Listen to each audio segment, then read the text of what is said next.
Battle for Your Mind. We are talking about chapter 4. Chapter 4, and today is those little ladders in your head. Not what a lot like the little conversations in our heads, Ryan.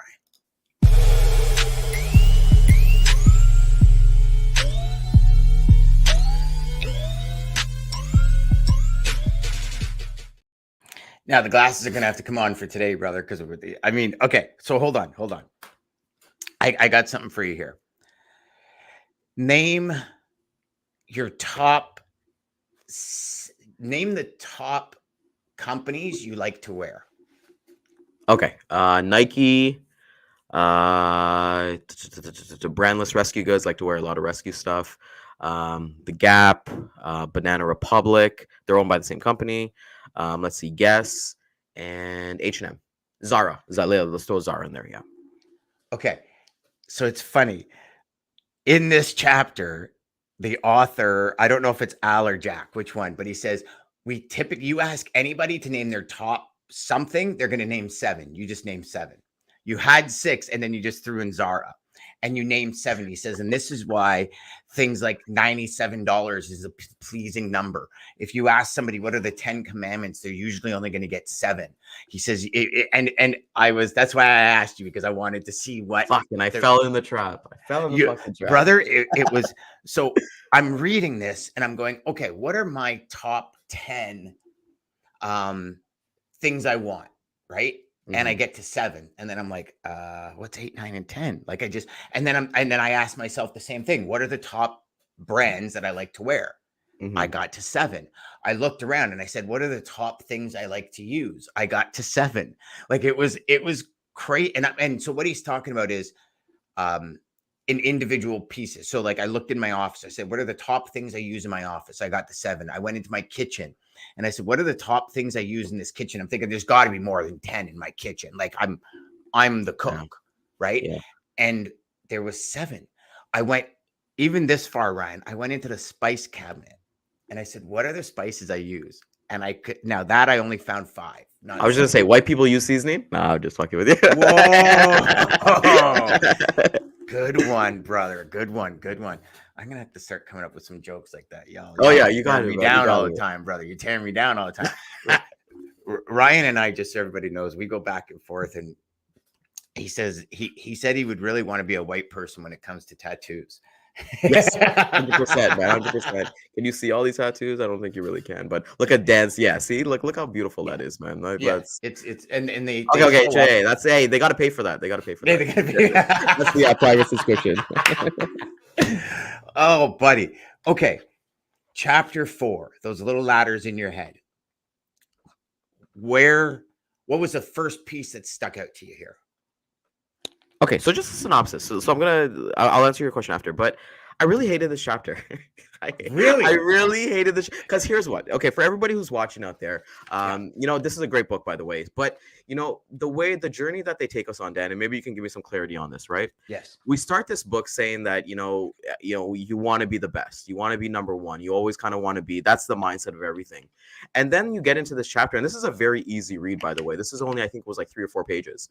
But then they start talking about being second best, and it's okay to be second. Like, if you're not going to be first, then be second. And I was like, why would you guys say that? But then they started to make sense with it. But then, I don't know, I just had that like bitter feeling of like, you lined us up, you set us the foundation saying that, if you're going to start a business, you're going to start anything, be the best, because if you're second, because I remember there was a direct quote for quote, if you're second, you're last. When we first, either the chapter 1 or chapter 2, and then they come in here and then they start talking about, start basically being second. And I think the big takeaways for me was like the human mind. And I started thinking about like the Pepsi challenge and the Coke challenge. This was when I was a kid.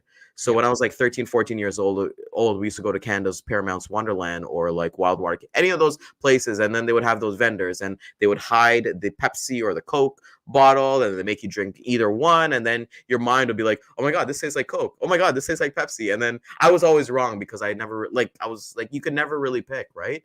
But then you got prizes for it. And then they start going on. I felt like this chapter, Dan, was about like being second and how you can still win being second because Dan, when we go to our favorite restaurant, hey, can I get a Coke? hey, is Pepsi okay? You know, like I Yes. always like Yeah. that. So that's just my mindset, Dan. Like Yeah. like I said, like I was just like, why would you go from there to there? So I'm intrigued to see what the rest of the book, and hopefully they bring this all together. I just hope like the next chapter, Dan, is not like, okay, being third is okay. You know? So Okay, so I hear where you're coming from. So what the way I read it, and I don't know if it'll provide clarity or it's just gonna get even muddier. Um so when they were talking about the Coke or Pepsi and Hertz and right? So Hertz was the top car rental company. yeah, And what they were talking about is Avis's marketing was marketing that they're the top company. When everybody in their head, they're like, well, no, you're not, you're Hertz. So when they started saying, okay, we might not be number one, but we work harder, that was a massive campaign for them and made them hundreds of millions of dollars. The Pepsi and Coke challenge, when that was going on, Coke had the market share by quite a bit. And it's funny you mentioned the Pepsi Coke challenge because I just watched something on the 90s the other day with Christine, and they got into the Pepsi Coke challenge because in the 90s, Coke changed its formula. I don't know if you remember yes, that they or did. Yeah, they did. and trying to beat Pepsi. So what happened is Pepsi came out with the Pepsi challenge. So they blind taste tested, and out of I think it was like an 82% result that Pepsi tasted better when they didn't see the logo. And so what I saw with this chapter when they start getting into this is what we see we expect. So when they talk about, putting a French wine into a decanter and Yeah, saying it's a California brand or something, or which one yeah, tastes better. It was all you taste what you expect to taste is exactly what they said. So what I saw with this one is they're talking about the prime objective of advertising is to heighten expectations, create the illusion that their product or service performs miracles, the miracles you expect, and presto, that's exactly what the advertising does. But when they got into that Avis and Hertz and secondary one, they were talking about the against position. So there's yeah, like a product ladder, and then there's the against position. So I look at it like what we're doing right now, right, with Bridger. And I started immediately thinking of that, right? I started immediately thinking of if you work for a smaller brokerage and somebody comes to you and says, I use one of these multi-billion dollar 3-letter word brokerages or multi-billion dollar brokerages that have, what do you do? Obviously one of the first responses most people have is, well, I work harder and you're not a number, right? You're an actual client at my yeah, company kind of thing. So yeah, that's the way I saw that number two aspect is only when it's in the against position. So if we take Bridger, for example, right? Bridger is not a Salesforce. We're not bigger than Salesforce. We're not bigger than HubSpot. But I'll tell you one thing, we listen to our clients' feedback more and implement that into the system faster than anyone. That's our positioning, right? And that's the against position. Never would we go out and record a video or say, you know what, we're going to crush Salesforce this year because they're so far ahead of Bridger. But Bridger's specific, right? Very specific to the logistics industry. So it's yes, we can say we are not a Salesforce, but we are going to work harder to make sure we bridge every single gap in your sales to give you a smoother sales logistics sales experience. That's a marketing point that we can make because if somebody comes to our and again, this is just the way I'm interpreting it, and hopefully it's processing for you. The way I interpret it is somebody comes to our website and we say, you know what? Salesforce sucks. HubSpot sucks. They're irrelevant in the industry. That somebody's going to be like, are you guys stupid? Like, where do you live? Do you live under a rock? And that is the way I kind of took it. Does that make sense? Yeah. No, it makes sense when you're talking about like that. I still, like I said, I'm still against this chapter because I just think like it was horrible. But I understand what you're saying, right? From an aspect of I know when they were talking like really talking about specifically about like Pepsi and Cola and Coke for everybody who's watching. I think it was like the Uncola theory or something like that, or The the Uncola, that was Uncola right. position. 7 Up. Uncola 7 Up position. was the Uncola Cola. Exactly, right. So that was always good. And realistically, when you look at it, that's like the third option, right? Because then Yes. you've got that balance of, what's Seven Up and I think Sprite. They're the compete. There's always going to be a competing. If we want Yes. to talk drinks, right? There's always going to be that competing. You got iced teas, root beers, and all that stuff. But coming back to it, when they talked about earlier in the chapter about when somebody says like something's diet, you already have in your mindset that it's not gonna taste good. Right, Yes. it's going to be that artificial sugar. The first thought I get is aspartame. When The I hear taste of like aspartame, the aftertaste. exactly that Yeah. nasty Yeah. taste, and we put that Yeah. to a feeling, right? And bring Yeah. this back to Bridger too, because I think it's an interesting topic to talk about. And for everybody out there, I like to bring this back to a logistics brokerage competitive advantage, because myself, I work within a smaller brokerage. My pitch really is the big guys are like letting you guys down. You guys are falling through the cracks because they have a million of you, like in terms of customers, Yes. and we've landed some amazing customers just by being that. I operate and say, look, we're a small team. We're like 4 or 5 of us, but nothing falls through all of us. We set up our group emails, nothing falls through the cracks. And then Mhm. when you want to look at like CRMs, or you look at lead gen, everybody knows the top lead gen out there is Zoom Info. Like call a spade, and everybody knows what the costs are for something like Zoom Info. So you're paying for having that premium service, but then it's okay. Like Dan, you're talking about Avis and Hertz just now, right? What do? They supply rental cars. At the end of the day, I can go get a Civic at Avis and I can get a Civic at Hertz, and it doesn't matter. Like somebody down the road who's like watching me drive this car, they're not gonna know. Do they still have like this? I don't think they still have the stickers and stuff like that on the cars anymore. I don't. I I haven't mean, rented yeah. a car I since I was think they got 18. rid of that because people are from out of town, so they were like, Yeah, I haven't rented a car. And shout out to Avis, because Avis was the only place that would rent a car to me when I was 18. Everywhere else was 19, and they used to tack on a bullshit like young driver's fee, which was really annoying. I think it's from like 19 to 21 or 22 or Yeah, something like that. 21. Yeah, I hated that fee. But anyways, coming back to it, it's an interesting thing to think about, because when we look at everything else, Dan, you mentioned 7 things that we always like right now. When we look at TVs, right? And everybody's like, okay, Samsung makes the worst fridges out there. Like I know this for a fact because my mom had a Samsung fridge, and it's the worst thing out there. So that means that that lane, maybe they should have stayed in the lane of making TV, electronics, phones, and all that stuff, but you still got to take those shots, right? And Exactly. I think when it comes to exactly, when it comes to Bridger, it's just like, yes, we'll implement this faster. Who knows what those guys are doing on the other end? And full transparency, that's none of our business. We don't care, because if we're chasing those guys, and if everybody who's watching here is a logistics rep, if you're chasing what other companies are doing, oh, this customer works with X million, or like they work with different companies, it doesn't matter. It only matters what you bring to the table, what the impact you're going to bring. And I'll say this, Dan, with me being in the second position, I love this, being a logistics sales rep, Dan, because for everybody out there, it's really easy to actually make an impression in customer. Everyone's talking about it's a down market, but people are saying the same exact things to different shippers. I saw a post yesterday on LinkedIn, which was exactly like that. A guy talked about shipping managers, and they got the spray and pray. They got the, hey, we have this and different things. So if you're looking for something, a different result, you have to try something different and outside of the box. And Dan, I will share a quick story here that I think is just really important. Right now, we're working on a project for a customer, and we found out that we're shortlisted with like 3 or 4 different suppliers. So I spoke with my operations manager. I'm like, okay, what are the 4 companies going to be doing? Let's do the opposite of it.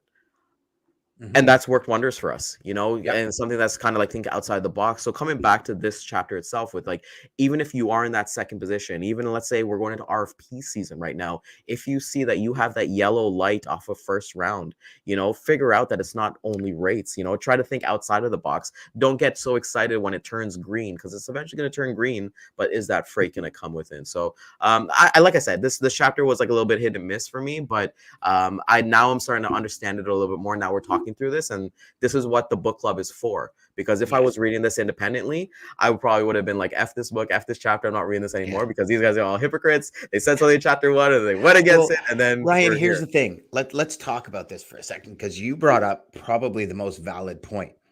You're going in the exact against position. So what you're doing, where you said, hey, all these guys are going this way, we're going to go this way. Yeah. That's the against position. That's exactly what they're talking about in this chapter. You've already done it. Before you even read this chapter, you've already done it. Same thing when it comes to like the Sprites and ginger ales, right? So when 7-Up did the Uncola cola, what they were doing was they were saying, hey, all you Coke and Pepsi drinkers, you're not our crowd. Yeah. It's people that don't want those dark colas. That's where they want to dominate the market space. The light cola, right? That's why they called it the uncola. You saying, okay, we're on a short list. There's 4 people. What are the 3 of these companies doing? You're going against that and going this way in order to redefine yourself and put yourself in a blue ocean. Let them fight it out in the red ocean with all the chum in the water. You're in the blue ocean looking for that island. Yeah. And I that is what I understand anyways from when I read this. If you take like first and second out of the equation, this is exactly what you did. And it's the best strategy, because now you're coming at it and the customer is going to say, oh my God, look at this. Here's 3 exact answers, but here's one that makes us think. Yeah.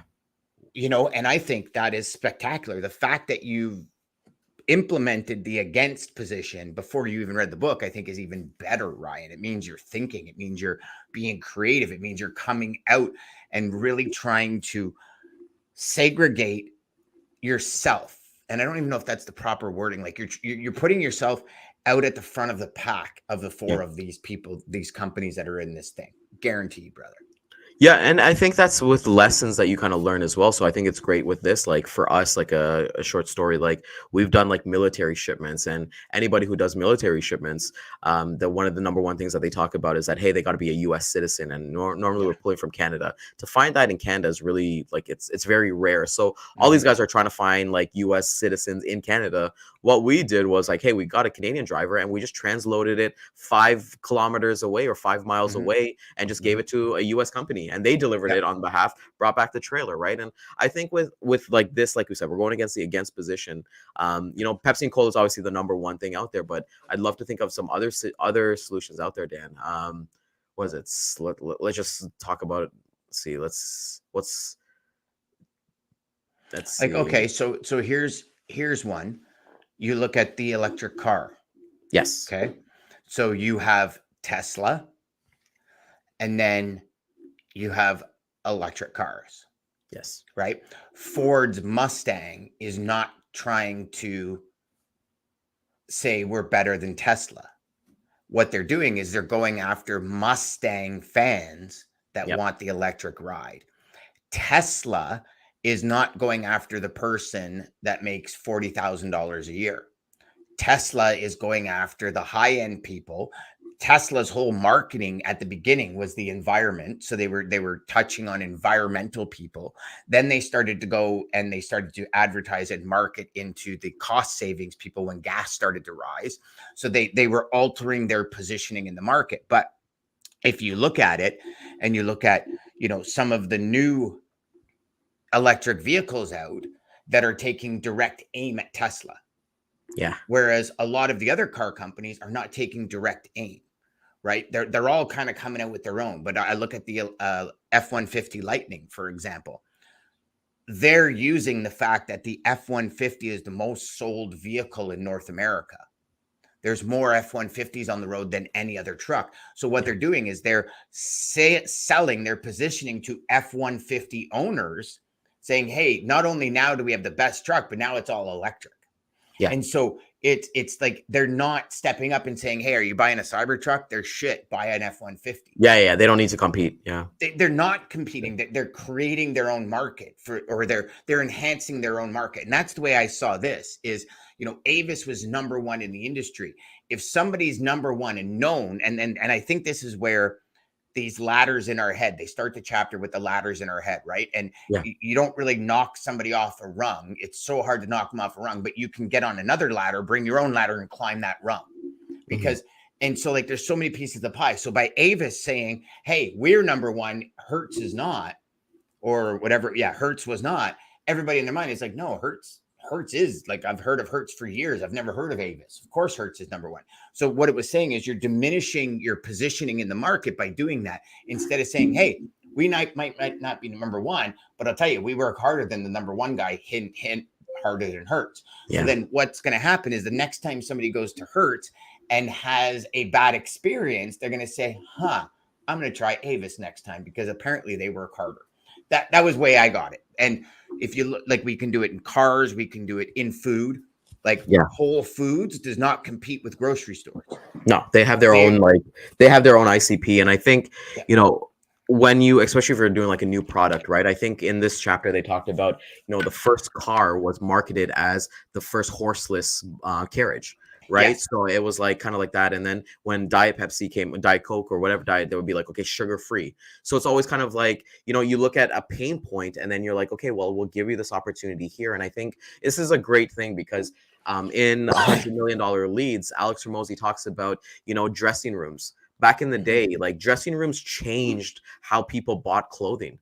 Yes. They used to have like, you just go into the retail store, you'd buy the clothing, get home, change it, whatever it is. But then being able to actually like put on the clothes there, see it in the mirror, know that it fits. And even if you don't buy it, Dan, you're either gonna nowadays you're either gonna take a picture because like I'll be full transparency. Anytime I go like to Winners or Marshalls and I try something on, I'll send it to my wife. Hey, how does it look? It looks good. Okay, cool. And then even if I don't buy it, I still think about it, and that like reoccurring purchase. And I love what this chapter kind of brings about with that when it says that. And I love the analogies that you made about like Tesla and like other companies, because like right now it's just like they're not competing with each other. We never see advertisements for Rolls Royce or Ferraris or Lamborghinis. We'll never see those commercials ever because they don't need to be on TV. They don't need to have a Super Bowl commercial. Who's having a Super Bowl commercial? Those companies who want to be in your mind and have that market share.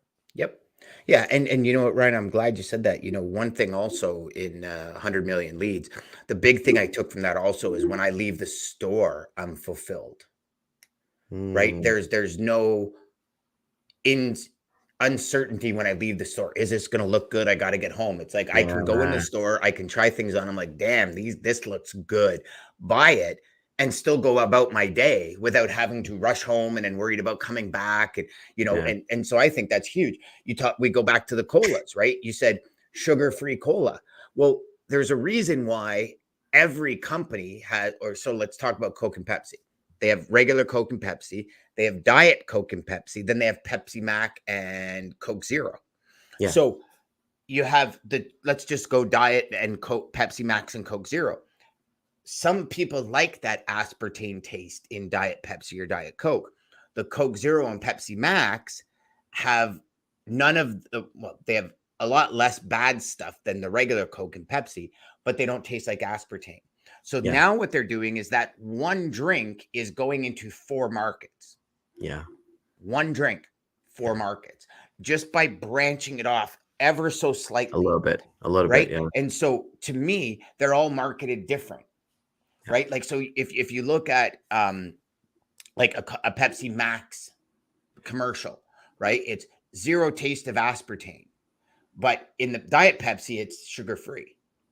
Yeah. Right. They don't want to bring up the aspartame because you just said it. You hate the taste of the aspartame. If you've had a Pepsi Max, I personally, before I got sick, Coke Zero or Pepsi Max, to me, I didn't taste aspartame. And I haven't had soda since I've recovered, but so I couldn't tell you but I couldn't taste it. But Diet Pepsi, I thought was better than Diet Coke. Diet Coke, I felt all I tasted was aspartame. Diet Pepsi was a little less.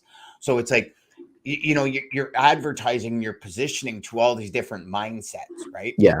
And two, you look at just not with like Pepsi and Coke and things like that. I think like, you look at like Burger King and McDonald's, right? Burger King will always be number 2, right? And you got the Big Mac, but everybody knows what a Big Mac and a Whopper is, right? So nobody ever I hate those places. They're always gonna go with what they feel and emotional by. And I think maybe there's a case to study for everybody out there, even for us as well. Like we're talking about Pepsi, we talk about Pepsi and Coke quite a bit here. We're talking about McDonald's and Burger King.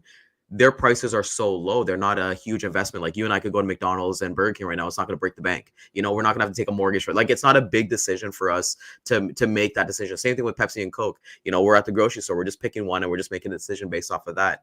But then when we get into something like, let's say cars, like as you mentioned, or houses, or even owning a business, especially what we're seeing with Bridger right now, it's just like, okay, well, has this investment. How do we kind of stand out and be in that lead position? Because the conversation is a lot different because our consumers, they're going to have to fork out money to make sure that it's a fit for them. right? Yeah. Because like, bro, if we go and buy like $1 Coke and it doesn't taste good, what are we gonna do? We're just gonna chuck it, right? Like, how many times are you and I gonna go to Tim Hortons? They're gonna fuck up our orders. They never cut my bagels, by the way. And then we're gonna be like, okay, screw it. Maybe next time they'll cut my bagel properly. But then when you look at something like Bridger, a Salesforce, a HubSpot, any kind of CRM that you're using, because the scale of the investment that you're making, you're going to put a price to that. You know, you should have those expectations of the qualities or the products or the features that it's going to work to your own benefit. Yes. I want to make sure we get to this, because I think the last sentence of the chapter, I think the golf analogy says it. No, says it all. So what he says is, if you want to be successful today, you can't ignore the competitor's position, nor can you walk away from your own. In the immortal words of Joan Didion, play it as it lays. So I think that's important, because like I look at this and I say, how many times in logistics did I not play it as my cars were laid? Meaning, I got trucks in your area. No, you don't. You're just saying you do. Yeah. I'm very familiar with that lane, and we do it all the time. No, we don't. We have no people in there. Put it on the load board, try and find somebody ASAP, right? Yeah. So it's like we don't play it as it lays. Yeah. We kick the ball around, we fluff it up. Oh, that's what you meant by golf. Sorry. Yeah. Take a drop. Around, we fluff take a drop. bit. Yeah. You know, I mean, I remember I went to PEI with a buddy of mine, and we went with 4 of us, and he was in like fescue that was like waist high. And I'm like, dude, are you sure you don't want to pull the ball? And he's like, no, I'm all good. And all of a sudden, this ball just goes 200 something yards to the green, lands and stops. And I'm like, holy crap, how did you do that out of the fescue? And I'm like walking up to him going, oh my God, that was an amazing shot. And as I give him a high five, I look down and he kicks a tee. So he actually teed his ball up in the fescue. No wonder it came out like that, right? So he wasn't playing the ball as it laid. He looked at his position and he said, there's no way I'm getting out of this. I have to manipulate it. And I think that's when we lose, when we stop and say, okay, instead of saying, okay, I'm going sideways, instead of going forward towards the green, I'm going to come out this way, then go that way. I'm going to take my stroke loss and move on, right? Yeah. So he's trying to position himself as, I don't know, I mean, I guess I'll use it as a pro golfer who could probably hit that shot 220 yards out of the fescue, right? That kind of, I guess, and I don't know if that makes sense. I don't know how that 100%. story came up, but no, that's a great story. That's an awesome thing. Okay. It was a great, like, I love how they ended it. Looking forward to chapter 5 next week. Yeah. And yeah, let's get to it. You can't get there from here. I think that'll be cool. That'll be a good one. All right. Any closing words here, Ryan, for the weekend? Happy Diwali to everyone celebrating Diwali on Monday, right? Sunday, but yeah, it's a long festival, so it'll be basically for next week. So hey, tip to everybody out there, if you're looking for trucks, man, a lot of drivers are going to be off the road, so you should have planned accordingly. So yeah, happy Diwali, everybody celebrate. I like that. You should have planned accordingly.